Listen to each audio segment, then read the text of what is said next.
इस मसले की बुनियादी वजह देखें तो वो ये तबकाती निज़ाम है। तो छोटी कौमियतों को रियासत से लड़ा के कि आपस में एक टकराव करके कुछ हासिल नहीं हो सकता। जब लेनिन का दौर था तो उस वक्त जब लेनिन ने ये एक स्ट्रेटेजिक डिसीजन लिया था, ये एक नज़रियाती डिसीजन नहीं था। 21वीं सदी में अगर आप वही स्ट्रेटजी अपनाएंगे तो वो काउंटर प्रोडक्टिव होगी। रियासत जो है इस वक्त बहुत ज़्यादा उसके मुकाबले में इस वक्त ताकतवर है। क्यूबा का रेवोल्यूशन जब हुआ था 1959 में, जो कि मार्क्सिस्ट रेवोल्यूशन नहीं था, बराबरी पार्टी एक लेफ़्ट की पार्टी है और पाकिस्तान में बहुत से इस तरह के ग्रोह हैं, ग्रुप्स हैं, पार्टियां हैं जो लेफ़्ट के नज़रियात पे बनी हैं। हमारे उनसे कुछ बुनियादी इख्तलाफात हैं और आज मैं उनमें से एक इख्तलाफ पे बात करूंगी। इसमें कोई शक नहीं है कि दुनिया के बहुत से ममालिक में, बहुत से ख़ित्तों में छोटी कौमियतों का, छोटे ग्रुप्स का या अक़लियतों का इस्तेसाल होता है। उनको उनके पूरे हुकूक नहीं मिलते। वो चाहे इंडिया हो, चाहे अमेरिका हो, चाहे पाकिस्तान हो, इसी तरह अफ्रीका के बहुत से ममालिक हैं, लातीनी अमेरिका में ममालिक हैं, इस तरह ऑस्ट्रेलिया, मतलब दुनिया में के तकरीबन हर खित्ते में मैं कहूँगी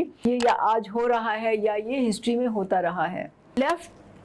की पार्टी या लेफ़्ट के नज़रियात रखने वाला कोई भी इंसान हमेशा किसी भी महकूम और मज़लूम ग्रुप के साथ, फ़र्द के साथ खड़ा होता है, जिसमें कि छोटी कौमियतें भी शामिल हैं। लेकिन जब इस इशू को क्लास डिवाइड से अलग होकर देखा जाता है और इसका हल तलाश करने की कोशिश की जाती है, वहाँ से ये प्रॉब्लम्स जो हैं वो शुरू हो जाते हैं। क्योंकि अगर हम इस मसले की बुनियादी वजह देखें तो वो ये तबकाती निज़ाम है। और जब तक हम इस मसले को इस पूरे तनाज़ुर में नहीं देखेंगे, जब तक ना हम इसको समझ सकते हैं और ना इसका हल तलाश कर सकते हैं। मसलन मैं आपको मिसाल देती हूँ बलूचिस्तान की। बलूचिस्तान में आपको मालूम है कि लोग खुश नहीं हैं और कुछ लोग वैसे ही नाराज़ हैं, कुछ जो है अलहदगी पसंद तहरीकें भी चल रही हैं। अब उस मसले को अगर हम सिर्फ़ एक छोटी कौमियत के हिसाब से देखेंगे, बग़ैर ये सोचे हुए कि वहाँ पे एक कबायली सरदारी निज़ाम जो है वो राइज है, वहाँ पे एक बहुत ज़बरदस्त स्ट्रॉन्ग तबकाती निज़ाम है, तब तक हम इसको कैसे एड्रेस कर सकते हैं? तो इसको आप रियासत और कौम के दरमियान मसला समझ के आप इसको नहीं कर सकते, जिस तरह के लेफ़्ट की जो बाकी पार्टियां हैं, जो ग्रुप्स हैं, वो आम तौर से यही करते हैं कि वो इसको रियासत और कौम के दरमियान एक मसला समझते हैं, रादर दैन के पूरे जो कबायली सिस्टम है उसमें किस तरह से लोगों का इस्तेसाल हो रहा है और किस तरह से कबायली सरदार जो हैं उन्होंने फिर एक हुक्मरान तबके से गठ जोड़ करके किस तरह से इस्तेसाल किया है लोगों का। लेकिन असल मसला जो है वो यही है, बुनियादी मसला जो है वो तबकाती निज़ाम का ही है। और यही बात जो है बरादरी जो निज़ाम है, जो एक छोटे लेवल पे है, लेकिन बरादरी का जो सिस्टम है वो भी इसी पे कायम है। मतलब आपके जो बरादरी का सरबराह होता है, जो बड़ा सरबराह होता है, वो ये फैसला करता है कि किसको वोट देना होगा। वो जाके या किसी जागीरदार सरमायादार सियासतदान से या किसी पार्टी से एक अंडरस्टैंडिंग डेवलप करता है, डील करता है कि वो उनको वोट देंगे। एन ब्लॉक पूरी बरादरी जो है वो उसको वोट देती है और उसके बदले में उनको कुछ मराहत दी जाती हैं और कुछ उनको फ़ायदे पहुंचाए जाते हैं, जिसका एक बड़ा हिस्सा जो है वो उस सरबराह को मिल जाता है। तो ये भी इसी तबकाती निज़ाम का एक शाखाना है। इसी तरह अगर आप मजहबी अक़लियतें देख लें, वो चाहे मजहबी अक़लियतें हों या मजहबी जो अक्सरियत के लोग हैं उनके ग्रुप्स हों, वहाँ पे भी यही होता है कि जो लीडर है वो इन्हीं सरमायादार जागीरदार पार्टियों के साथ मिल के अपना ताल्लुक़ कायम कर लेते हैं, अलायंस बना लेते हैं, उनसे कुछ फ़ायदे उठाते हैं और उसका एक छोटा हिस्सा, बचे खुचे टुकड़े जो हैं वो नीचे तक लोगों तक पहुँचते हैं। लेकिन जो उसका वो कहते हैं ना लायंस शेयर, जो बड़ा हिस्सा होता है वो उस लीडर के पास जाता है और उस लीडर की उससे ताकत बनती है, उसकी एक हैसियत बनती है, उसका नाम होता है और उसके पास फिर जो है मज़ीद इख्तियारात भी होते हैं और उसको एक लीडर भी माना जाता है, उसकी चौधराहट भी कायम हो जाती है। और अगर हम इस मुल्क में औरतों के मसाइल देख लें, औरतों का मकाम देख लें, और जिसकी एक बुनियादी वजह जो है वो पिदर शाही निज़ाम है, तो उसके शाखसाने भी, उसके ताने बाने भी जो है वो आपकी तबकाती सियासत से, तबकाती निज़ाम से ही जुड़ते हैं। तो छोटी कौमियतों को रियासत से लड़ा के, रियासत के सामने मद्दे मुकाबिल खड़ा करके, उनकी आपस में एक टकराव करके कुछ हासिल नहीं हो सकता, उससे नुकसान ही नुकसान है। ये तब तक नहीं होगा जब तक कि रियासत की अपनी जो नेचर है, उसकी जो अपनी आप समझ लें कि बुनियाद है, जब तक हम उसको नहीं तब्दील करते, हम उसको एक तबकाती निज़ाम ख़त्म करके एक गैर तबकाती रियासत का क़याम नहीं होता, तब तक ये मसले ख़त्म नहीं हो सकते, चाहे वो जो भी ग्रोह हो, जो भी छोटी कौम हो, ग्रुप हो, बरादरी हो, वगैरह वगैरह।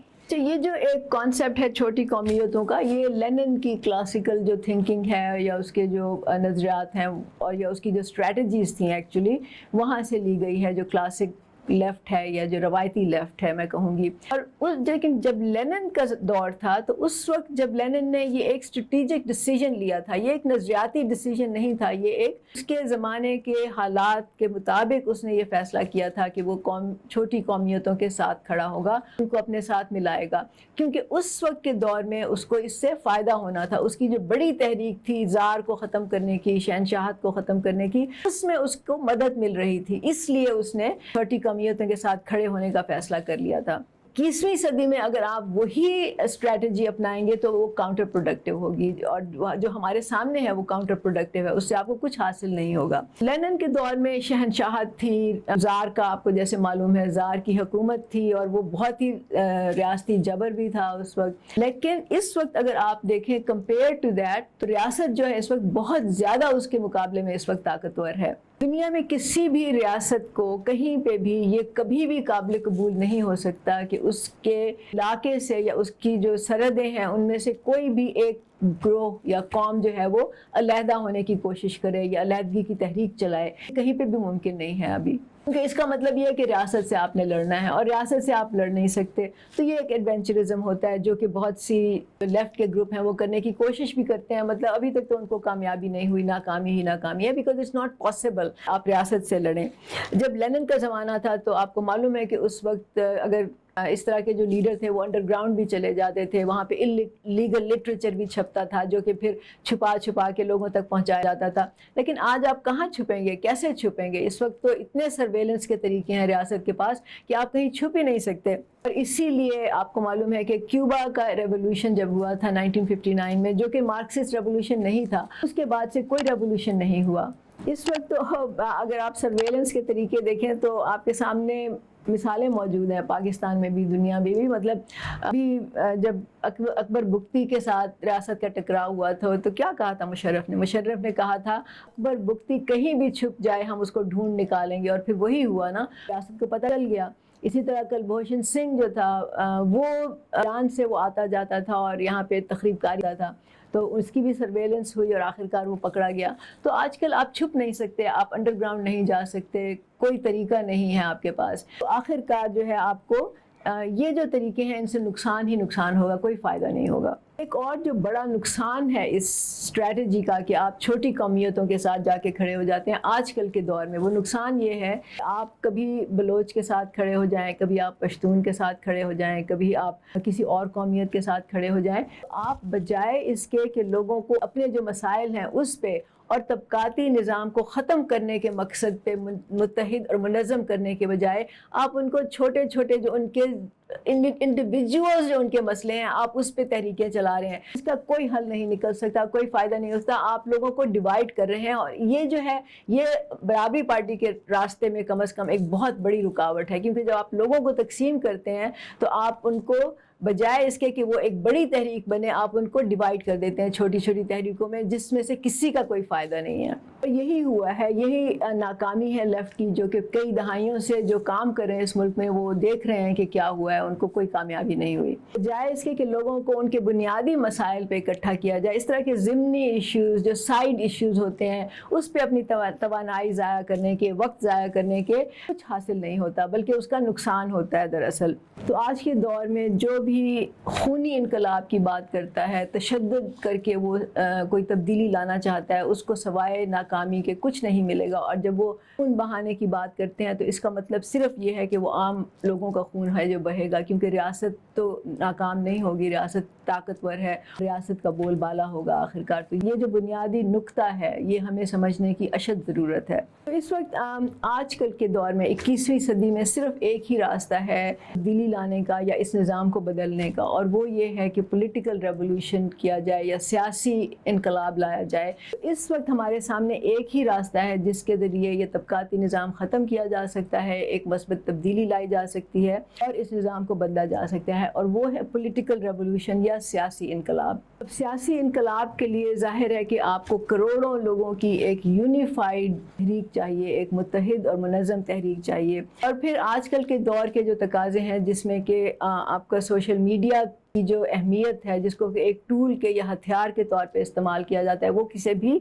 छुपी ढकी नहीं है। सबसे जो इम्पोर्टेंट बात है लोगों को मोबिलाइज़ करने की, वो ये है कि आपका पैगाम उन करोड़ों लोगों तक कैसे पहुंचाया जाए। उसके लिए सोशल मीडिया एक बहुत अहम टूल है। लेकिन इसके अलावा जो सबसे इम्पॉर्टेंट बात है, जो कि मेरा ख़्याल है कि लेफ़्ट को मेरी बात बिल्कुल पसंद नहीं आएगी, बल्कि वो शायद इससे शदीद इख्तिलाफ़ करें और गुस्सा भी करें, वो ये है कि जब तक आपके पास एक ऐसी पर्सनैलिटी नहीं होगी, एक या चंद ऐसे लीडर नहीं होंगे जिनको करोड़ों लोग जानते हों, जिनकी बात वो सुनने के लिए तैयार हों, जिनकी क्रेडिबिलिटी हो और जिसको सुन के वो मोटिवेट भी हों, मोबिलाइज़ भी हों, उसके बगैर आपके पास कोई चारा नहीं है। इस वक्त आपके पास जितना इल्म हो, जितनी आप डिस्कशंस कर लें, जितनी आप स्टडी सर्कल्स कर लें, बुक्स पढ़ लें, लेकिन उसका हासिल जो है वो तबकाती निज़ाम के ख़ात्मे में नहीं होगा, चाहे आपको इंटेलेक्चुअली उससे सेटिस्फेक्शन मिले। बराबरी पार्टी इसी बुनियाद पे, इसी नज़रिए पे बनाई गई थी कि इस वक्त हम जदीद तकाज़ों को सामने रख के, जदीद जो दुनिया है उसमें जो इस वक्त हालात हैं और जो बदल रहे हैं, उसको सामने रख के हम एक ऐसी पार्टी तश्कील दें जो कि लोगों तक पहुंच सके, लोगों को मोबिलाइज़ कर सके, लोगों को मुत्तहिद और मुनज़्ज़म कर सके बजाय तकसीम करने के लिए। और उसके लिए हमारे पास जो एक फिगर है, एक नाम है, वो जवाद अहमद का है। और बहुत से लोग इस पर, लेफ़्ट के लोगों की मैं बात कर रही हूँ, उनको नाराज़गी भी होती है और वो इसको शख्सियत पसंदी या शख्सियत परस्ती का नाम दे देते हैं, लेकिन उनको समझ नहीं आ रही कि इस वक्त शख्सियत के बगैर, किसी नाम के बगैर आप कोई बड़ी सियासी पार्टी बना ही नहीं सकते, और वो आपके सामने सबूत मौजूद हैं आपके। बराबरी पार्टी का बुनियादी मकसद इस मुल्क में तबकाती निज़ाम का खात्मा है और उसके लिए लोगों को मोबिलाइज़ करना है। तो लेफ़्ट के लोगों से मैं ये कहूँगी, अगर आप में से कोई भी अगर ये करना चाहता है, उसका मतमे नज़र ये है, तो फिर आप आएँ और हमसे डायलॉग करें, हमसे डिस्कशन करें। और फिर अगर आप मुतमईन नहीं होते या आप फिर भी इख्तलाफ रखते हैं, तो वो तो ज़ाहिर है कि आपका जमहूरी हक़ है। लेकिन आप मेरी बातों पे गौर करें, सोचें और फिर समझें कि ख़ास तौर से मैं उन लोगों से मुखातिब हूँ जो कि अभी उभरते लेफ़्ट के लीडर्स हैं, जिसमें कि यूथ है, स्टूडेंट्स हैं, बहुत से इस तरह के लेफ़्ट के लोग हैं जिनको मैं समझती हूँ कि लेफ़्ट की जो रवायती पार्टियाँ हैं उन्होंने गुमराह किया हुआ है, उनको छोटी कौमियतों के सवाल पे खड़ा करके उससे बजाय एडवेंचरिज़म के आपको कुछ हासिल नहीं होगा। जो जदीद दुनिया के तकाज़े हैं, जो जदीद तौर तरीके हैं, उसके मुताबिक आपको स्ट्रैटेजी बनानी पड़ेगी, चाहे आपका नज़रिया एक ही हो। लेकिन आपकी जो कामयाबी और नाकामी है, उसका जो कहते हैं ना डिसाइडिंग फैक्टर है, वो आपकी स्ट्रैटेजी होगा। अगर आपकी स्ट्रैटेजी सही नहीं है तो आप कभी कामयाब नहीं हो सकते। हम तो ये कर रहे हैं क्योंकि हम समझते हैं कि इसी पे हम कामयाब होंगे। अगर आपको ये सही लगता है या आप हमसे डिस्कस करना चाहते हैं तो यू आर मोस्ट वेलकम।